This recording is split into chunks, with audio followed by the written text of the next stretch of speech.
దేవుని పరిశుద్ధ నామమునకు మహిమ కలుగునగాక. ప్రియులరా, ఈ లైఫ్ చర్చ్ వైజాగ్ ద్వారా అందించబడుతున్న ఈ హోప్ ఫర్ టుడే సందేశాలు మీరు విని దేవుని సన్నిధి నుండి గొప్ప నిరీక్షణ పొందుకుంటున్న స్థితిని బట్టి దేవునికి స్తుతులు చెల్లిస్తున్నాను. ఈరోజు ఈ హోప్ ఫర్ టుడే సందేశము కొరకు దినవృత్తాంతంలో 2వ గ్రంథము 14వ అధ్యాయము 11వ వచనంలో ఉన్న కొన్ని మాటలు మీ ముందు ఉంచుతున్నాను. బలము లేని వారికి సహాయము చేయుటకు నీకన్నా ఎవరునూ లేరు. మా దేవా యెహోవా, మాకు సహాయము చేయము, నిన్నే నమ్ముకొని ఉన్నాము. బలము లేని వారికి సహాయం చేయుటకు నీకన్నా ఎవరునూ లేరు. ఈ మాట చాలా గొప్ప మాట. ఆసా యోధా దేశం మీద రాజుగా ఉన్నప్పుడు ఆ యోధా దేశం మీదికి, ఆసా రాజు మీదికి కూషు దేశపు రాజు విస్తారమైన సైన్యంతో యుద్ధానికి వస్తున్నాడు. అప్పటికి యోధా వారికి ఉన్న సైన్యం కూషు దేశపు రాజ్యపు సైన్యంతో పోలిస్తే ఇంచుమించుగా సగం మాత్రమే.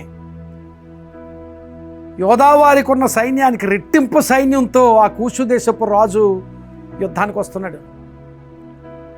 ఆసాకు తెలుసు ఆ సైన్యంతో యుద్ధం చేయడానికి అతనికి బలం సరిపోదని. అందుకనే ఆ యుద్ధానికి వెళుతూ ఆ ప్రార్థన చేస్తున్నాడు. బలము లేని వారికి సహాయం చేయుటకు నీకన్నా ఎవరు లేరు ప్రభువా. There is none like you that can help you to the helpless. ప్రియులారా, ఈ దినాన్ని మన బలము లేని స్థితిని దేవునికి అప్పగిస్తే ఆ బలము లేని స్థితిలో మనకు సహాయం ఇచ్చేవాడు ఆయనే. ఇలాంటి పరిస్థితే యెహోషాపాతు రాజుకు ఒకసారి ఎదురైంది.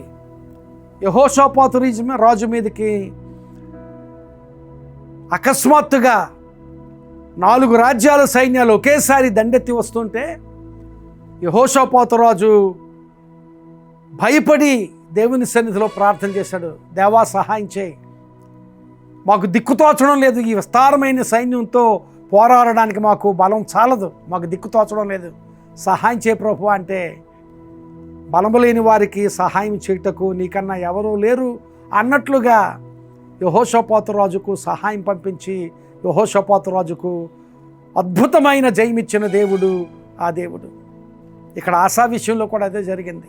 బలము లేని నాలాంటి వారికి సహాయం చేయడానికి నీకన్నా ఎవరూ లేరు ప్రభువా అని ఆసా గుర్తించి దేవుని శక్తిని కొనియాడుతూ ఆ శక్తికి తాను అప్పగించుకున్న స్థితిని బట్టి దేవుడు ఆ కూషు దేశపు సైన్యాన్ని మొత్తినందున ఆ కూషు దేశపు సైన్యం యోధా దేశపు సైన్యం తక్కువైనప్పటికీ వారి ముందు నిలువలేక పారిపోయి అనే మాటలు రాయబడ్డాయి.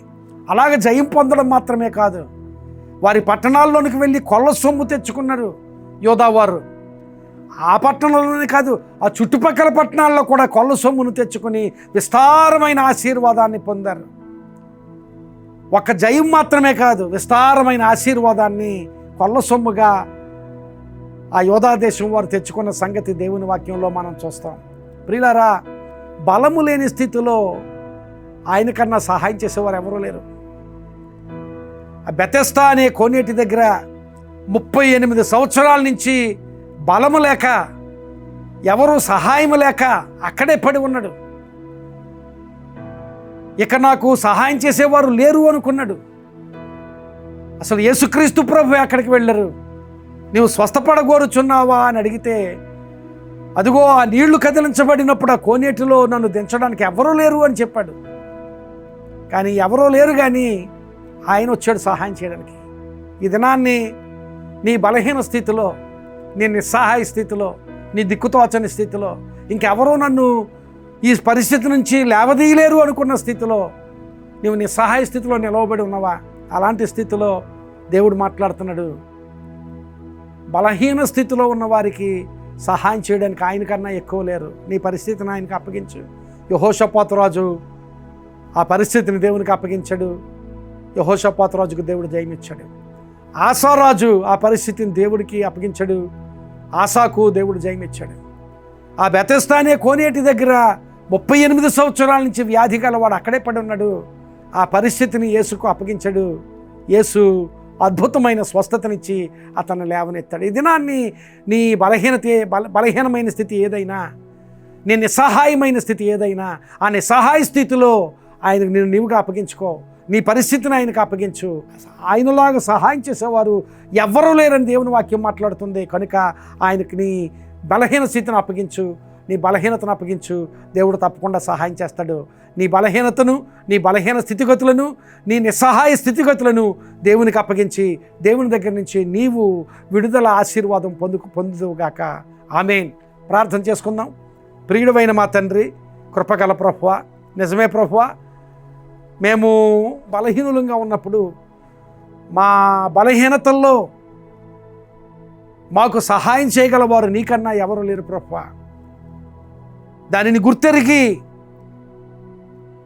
మా నిస్సహాయ పరిస్థితులను, మా బలహీన పరిస్థితులను నీకు అప్పగించుకోగలిగే స్థితి ఈ విన్నవారందరికీ దయచేయమని ప్రార్థన చేస్తున్నాను.